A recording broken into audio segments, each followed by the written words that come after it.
안녕하세요. OBS 건강을 부탁해 소중한 당신을 위하여 진행을 맡은 아나운서 최지혜입니다. 여자라면 각별히 신경 써야 하는 부위남은 재발과 전이가 빈번하다고 하는데요. 얼마나 어떻게 신경 쓰고 계신가요? 4명의 암 전문의와 함께 암에 관한 꼭 필요한 정보를 알아봅니다. OBS 건강을 부탁해 지금부터 함께 하시죠.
네, 우리 몸에 발생하는 질환 중 절대 강자인 암과 맞서 싸울 수 있게 도와주시는 네 분의 전문의 모셨습니다. 안녕하세요. 안녕하세요. 네, 교수님들께서는 건강검진, 또 특별히 암검진 어떻게 하고 계신가요? 사실 저희가 병원을 매일 출근하긴 하지만 따로 검진 받을 시간을 내는 거는 특별한 경우 아니면 좀처럼 나지 않거든요. 그래도 국가검진 정도는 꼭 챙겨서 받는 편입니다. 저는 그 국가 검진 사업에 있는 걸 하고 있고요. 한 가지 추가한 거는 한 2년 전쯤에 대장 내시경 받았습니다. 저희가 대장 내시경에서 이상이 없으면 보통 4년에서 5년 정도 후에 한번 해보라고 권유드리고 있기 때문에 저도 내년이나 내후년쯤 대장 내시경 추가해서 한번 받을 계획입니다. 저도 그 국가에서 해주는 국가 암검진 저희 병원에서 하고 있고요. 또 그 공기업 다니는 아내 직장에서 추가로 좀 암 검사를 해줘서 저도 내시경 포함해서 좀 해볼 생각으로 있습니다. 네, 저는 바쁘다는 핑계로 이 직장 검진 끝까지 안 하는 블랙리스트에 올라가 있는데요. 요즘에 암 환자를 많이 접하다 보니까 이제 저도 암 검진의 필요성을 느끼고 있어서 이제 검진을 열심히 해보려고 합니다. 네. 환자들의 생명을 다루는 교수님들이 당연히 건강하셔야겠죠. 앞으로도 더 잘 챙겨주시기를 부탁드리겠습니다. 자, 현대인들의 생활이 복잡해지면서 현대인들의 질병 역시 점점 더 복잡해지고 있습니다. 그래서 어느 한쪽의 진단만으로는 정확한 치료가 불가능할 수도 있는데요. 그래서 준비했습니다. 다학제, 과연 어떤 방식으로 진단하고 치료하는지 함께 만나보시죠.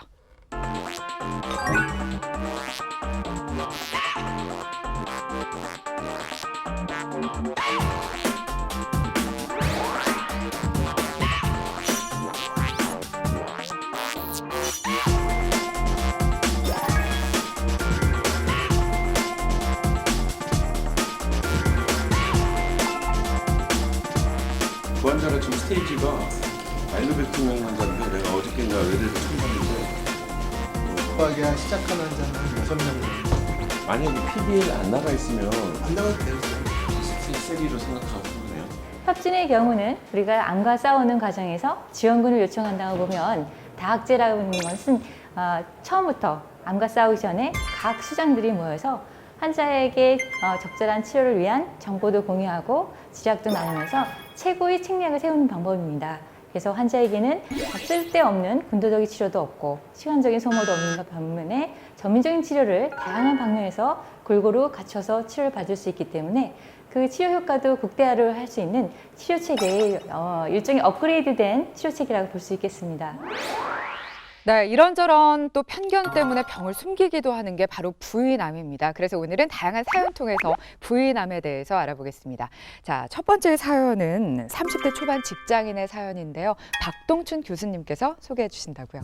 저는 아직 미혼이고 자유롭게 일하는 프리랜서입니다. 일반 직장인들처럼 정해진 시간에 일을 하는 게 아니다 보니 스케줄이 뒤죽박죽 정신이 없을 때가 많아요. 그래서 질출이 있었는데 깜빡하기도 하고 한 달에 한 번 하는 마법 증상이려니 하고 넘어가기도 했고요. 그런데 어느 날 남친이 제 몸에서 피가 나오는 걸 눈치챘고 미루지 말고 병원에 가보라고 재촉하더라고요. 때마침 국가검진을 받는 해이기도 해서 병원에 가서 검사를 했습니다. 그런데 자궁 경부암이 의심된다는 결과가 나왔습니다. 암 진단을 받고 날카로워져 남친과 싸우기도 여러 번 했지요. 남친이 원인 제공자라는 생각에 원망의 마음을 숨길 수가 없더라고요. 네. 이렇게 질출혈이 있으면 자궁 경부암을 의심해야 되는 건가요? 모든 질치료를 다 자궁 경부암을 의심할 필요는 사실 없습니다. 다른 질환도 많이 있기 때문이죠. 가장 비근한 예로 폐경 후에 위축성 지렴이 있어서 질출이 있거나 가깝게는 뭐 용종, 근종 이런 것도 질출을 유발할 수는 있지만 우리가 제일 최악의 케이스인 험한 질환으로 암을 생각해 봐야 되기 때문에 역시 암을 염두에 두고 진단을 받는 것이 중요합니다. 네. 질출혈이 모두 자궁 경부암인 건 아니지만 또 주요 증상이 질출혈이고 다른 증상들은 또 어떤 게 있을까요? 네, 자궁 경부암도 다른 증상과 마찬가지, 다른 질환과 마찬가지로 암이 진행되면서 성교 후에 질출혈 외에도 복부 통증도 있을 수 있고 골반통이나 체중 감소, 이유 없는 여러 가지 전신 상태가 악화되는 증상을 느낄 수 있는데요. 사실 이런 거는 느낄 때면 이미 많이 진행된 경우입니다. 그래서 여러분들이 꼭 알아주셨으면 하는 것이 자궁 경부암의 초기 증상은 무증상이라는 거죠. 그래서 우리가 더욱더 암 검진을 강조하는 이유가 초기 때 진단받고 빨리 치료하면 굉장히 쉽게 치료할 수 있는데 이렇게 많은 증상이 비로소 나타난 다음에 병원에 내원하게 되면 그때는 사실 생각보다 많이 진행된 경우가 많습니다. 네. 뭐 증상을 자각하지 못하는 것도 있지만 아무래도 성관계를 통해서 바이러스에 감염된다 이런 인식 때문에 또 숨기다 보면은 그래서 치료 시기를 놓치는 경우도 많죠. 네, 맞습니다. 성관계를 통해서 바이러스 감염이 자궁 경부암의 원인이라는 게 이미 밝혀졌기 때문에 이 바이러스에 감염됐다라면 굉장히 예민해지고 날카로워지시고 실제 저는 썸 타는 연인은 헤어지고 부부들도 각방 쓰시고 싸우신다는 얘기 많이 들었거든요. 근데 이제 인유지종 바이러스 감염에 의해서 자궁 경부암이 생길 수는 있지만 다른 여러 원인에서 복합적으로 발생하는 경우가 훨씬 많기 때문에 그게 결코 수치스럽거나 창피하거나 미안해할 요구는 아닌 것 같아요. 그래서 어쨌든 자궁 경부암 진단에 있어서 바이러스나 성관계를 너무 결부시키지 마시고 편하게 병원 오셔서 빨리 진단받는 게 최고인 것 같아요. 네. 그런데 암 중에서 또 유일하게 예방 백신이 있는 게 자궁 경부암이라고 하거든요. 하지만 이 나이 제한 또 성관계 유무에 따라서 맞아도 된다, 뭐 맞을 필요가 없다 이런 얘기 때문에 말들이 많거든요. 팩트 체크 좀 해주세요. 지금 현존하는 자궁 경부암 백신은 치료 백신이 아니라 예방 백신이 맞습니다. 그러니까 감염에 노출되기 전에 미리 맞아서 내가 더 면역적으로 튼튼해지면 나중에 바이러스나 이런 게 들어왔을 때 이겨내는 그런 기작을 하는 목표로 만들어진 백신은 맞거든요. 그래서 사실 성관계를 이미 시작했는데 백신을 맞아야 되냐? 이게 좀 약간 모순적이지 않나 하지만 우리 바이러스 백신에 의해서 예방될 수 있는 그 백신 종류, 바이러스 종류가 다양하기 때문에 성관계에서 이미 접촉이 돼 있더라도 바이러스에 감염되지 않은 경우도 있고 또는 바이러스에 감염됐더라도 서로 다른 종류의 바이러스에 대한 예방이 되기 때문에 의미는 있습니다. 그런데 사실 이제 국가 검진 때문에 다행히도 이 자궁 경부암 환자가 많이 줄다고 해요. 네, 맞습니다. 우리 분위종양 전공하시는 선생님들 사이에서는요, 자궁 경부암을 전공하면 30년 뒤에는 굶어 죽을 것이다 얘기하시거든요. 그만큼 우리나라는 국가 검진이 굉장히 잘 발달된 나라 중에 하나입니다. 그래서 굳이 암 가기 전에 초기에 또는 암이 되기 전에 전 단계에서 발견되면 굉장히 쉽게 해결이 되거든요. 그래서 이 검진이 되게 중요한 것 같습니다. 그래서. 네. 박 교수님께서 사연 읽어주셨는데 이 사연이 끝난 게 아닙니다. 제가 마저 읽어보도록 할게요. 자, 저는 암이 자궁 경부 안쪽에 생겨서 수술이 불가능하다고 그랬습니다. 그렇다면 치료를 할 수 없는 건가 싶어서 덜컥 겁이 나긴 했는데 오히려 칼을 대는 수술을 안 하는 게 다행이라는 생각도 들었습니다. 힘들었지만 잘 견디며 방사선 치료를 마쳤고 지금은 경과가 어떤지 기다리는 중입니다. 제 몸속에 있는 암 사라졌겠죠? 기도해 주세요. 라고 보내오셨습니다.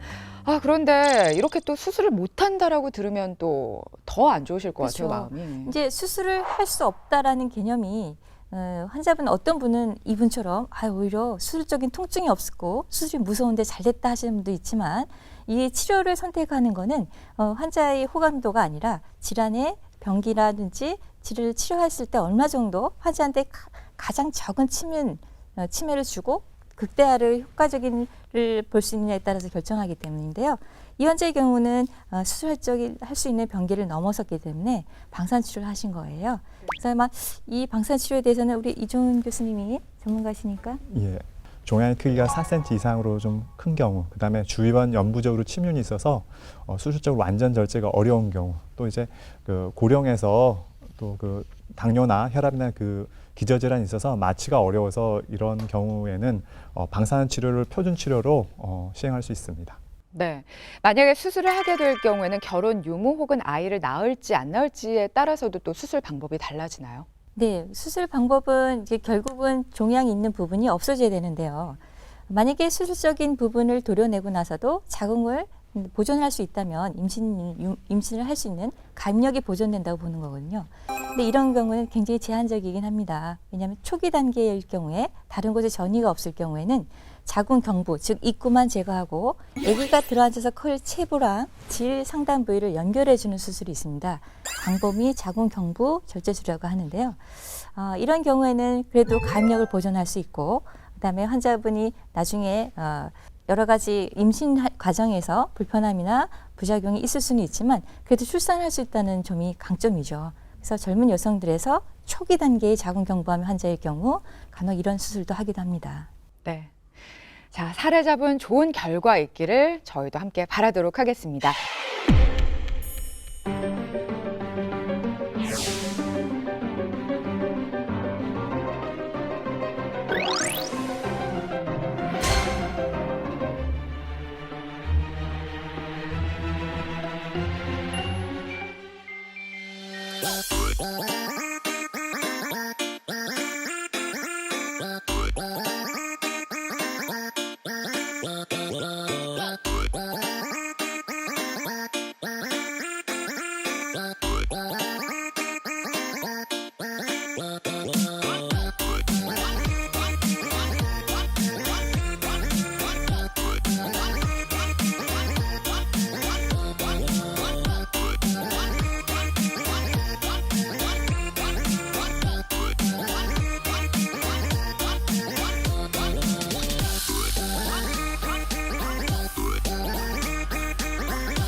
자, 다음 사연은 이종훈 교수님께서 소개해 주시겠습니다. 저는 올해 폐경이 시작될 나이입니다. 지긋지긋한 달걸이 이제 안 하니 속 시원할 것 같았는데 그게 아니더라고요. 어쩐지 여자가 아닌 것 같은 상실감도 들고 말이죠. 아무튼 폐경 올 때 조금씩 피가 비치다 말다가 그런다고 해서 저도 그런 줄만 알았습니다. 갱년기와 폐경이 와서 몸 고생, 마음 고생이 너무 심해 결국 병원에 갔는데 제가 암이랍니다. 그런데 정말 뭐 무증상도 문제지만 증상이 또 이렇게 복합적으로 나타나도 모를 것 같아요. 어떻게 발견을 하고 오시나요? 일단 자궁 내막암이 굉장히 생소해 하시는 것 같거든요. 자궁 내막이라는 것이 어디냐면 자궁의 안쪽에 공간 안에 있는 막과 같은 그런 연조직입니다. 이 조직은 이제 나중에 아기가 수정이 돼서 착상하는 그 부위거든요. 근데 거기에 이제 암종이 생긴 거를 자궁 내막암이라고 하는데 정말 그렇게 안에 있으면 저희가 배가 아픈 건지 뭐. 네, 모르시죠. 더구나 이제 폐경 이후라면 피가 비치면 좀 이상하지만 폐경 전에도 올 수 있기 때문에 내막암 굉장히 진단이 어려운데 그래도 환자가 이제 폐경 이후에 피가 비치면 우리 어머님들 정서상 웬만큼 아파서는 병원 안 오시는데요. 피나면 일단 비교적 일찍 오시거든요. 그래서 다른 암종에 비해서는 비교적 일찍 발견되는 암종 중에 하나라고 볼 수 있습니다.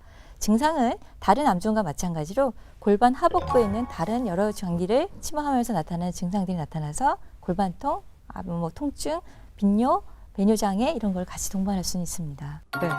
비만이 원인이라는 얘기도 있고요. 뭐 당뇨, 고혈압 이런 얘기도 있는데 왜 생기는 건가요? 네, 정확한 기전을 알게 되면 아마 제가 노벨상을 받겠죠. 근데 이제 이 내막암의 특징이 뭐냐면 이렇게 과한 영향으로 인해서 자궁 내막이 증식을 과정을 거쳐서 또는 다른 원인에 의해서 내막암으로 발전한다고 알려져 있습니다. 근데 그 내막암이 되기 전에 자궁 내막 증식이라는 과정을 많은 상당수에 거치게 되는데 이 증식에 관련된 위험 인자 중에 하나가 당뇨, 그다음에 비만 이런 게 연결되어 있거든요.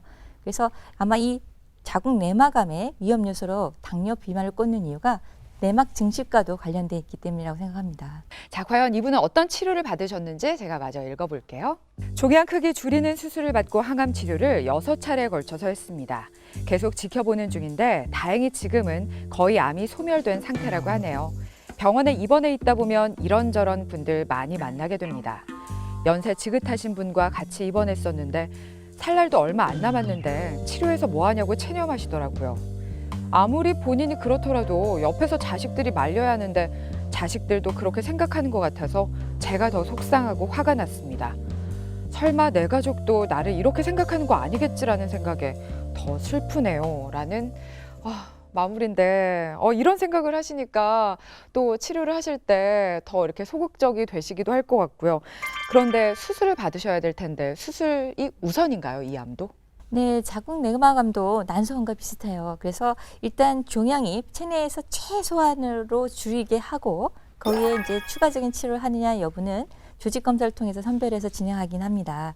그래서 기본적으로 자궁 내막암의 수술적 치료는 난소암하고 유사한데 한 가지 특이한 점은 자궁 내막암의 경우에는 호르몬 치료가 가능하다는 겁니다. 그래서 고용량 프로게스테론 호르몬을 사용해서 자궁을 보존하면서 초기 내막암은 어느 정도 치료가 가능합니다. 물론 수술적으로 근치적으로 제거하는 것보다는 재발률은 좀 높긴 하지만 또 자궁을 보존할 수 있다는 면에서는 굉장히 중요한 치료입니다. 네. 호르몬 치료가 가능하다고 하니까 더 희망적이긴 한데 내 한편으로는 또 아이를 낳았거나 폐경기 여성의 경우에는 아예 자궁을 드러내서 뭐 위험 요소를 아예 제거하는 게 낫지 않을까 이런 생각도 하실 것 같아요. 자궁을 드러내게 되면 몸에는 또 어떤 변화가 생기나요? 네, 폐경이라면 사실 자궁하고 어머니들이 호르몬을 분비하는 난소랑 굉장히 혼돈하십니다. 그래서 자궁을 떼고 나면 폐경이 됐고 빈공마마가 됐고 여자 구실 못하고 이렇게 힘이 없고 이런 얘기를 말씀하시는데 이런 모든 증상은 사실은 난소의 증상이고요. 자궁 내막암이라는 진단을 받으셨고 향후 출산이 필요 없다면 자궁을 적출하는 거는 당연하고 그에 따른 증상은 본인이 감지할 수 없습니다.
보통 저희 첫 수술이 7시 40분에 환자가 내려오시면 8시부터 마취가 시작되고 그때부터 스타트합니다. 그래서 보통 수술 건수에 따라서 조금씩은 다르지만 일반적으로 수술이 끝나는 시간은 한 6시 정도 됩니다.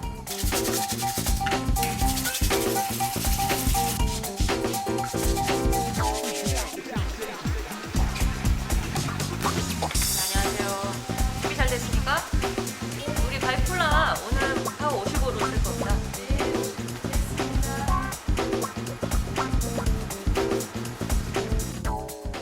일단 보통 수술실에는 수술하러 들어오잖아요. 근데 사실 제 시야의 대부분은 환자밖에 안 보입니다.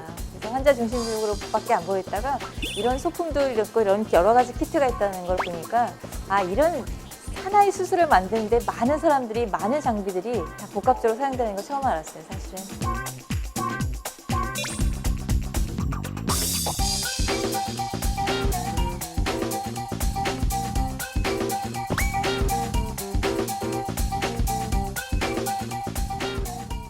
먼저 로봇 시스템은 크게 3가지 구성 파트로 나누는데요. 첫 번째가 콘솔, 두 번째가 페이션트 카트, 그리고 이 콘솔하고 페이션트 카트를 연결해주면서 수자에게 수술 필드를 보여주게 되는 비전 파트, 이렇게 세 가지 파트로 나눠져 있습니다.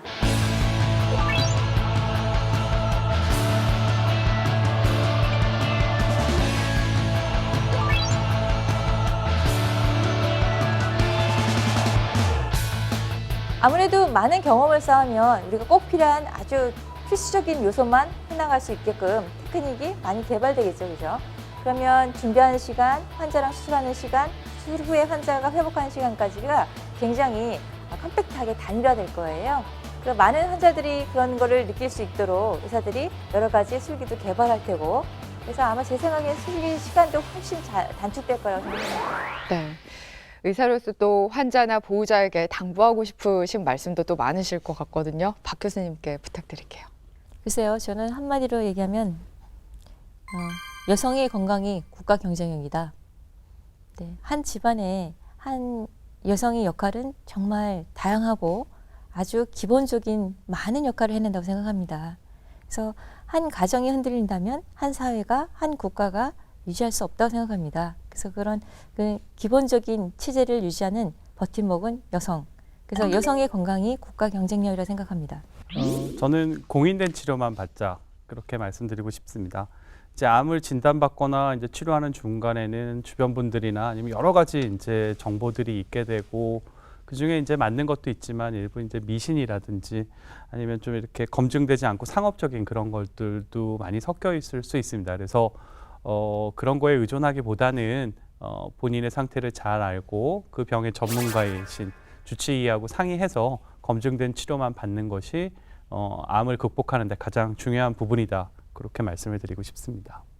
나쁜 일을 당하면 주변을 원망하고 또 스스로를 자책하기 마련입니다. 하지만 이런 마음들이 또 스트레스가 돼서 병을 키우기도 하거든요. 주변을 돌아보면 의료진도 또 가족도 있다는 것 꼭 기억해 주시기 바랍니다. OBS 건강을 부탁해 소중한 당신을 위하여 오늘 준비한 소식은 여기까지입니다. 시청해 주신 여러분 고맙습니다.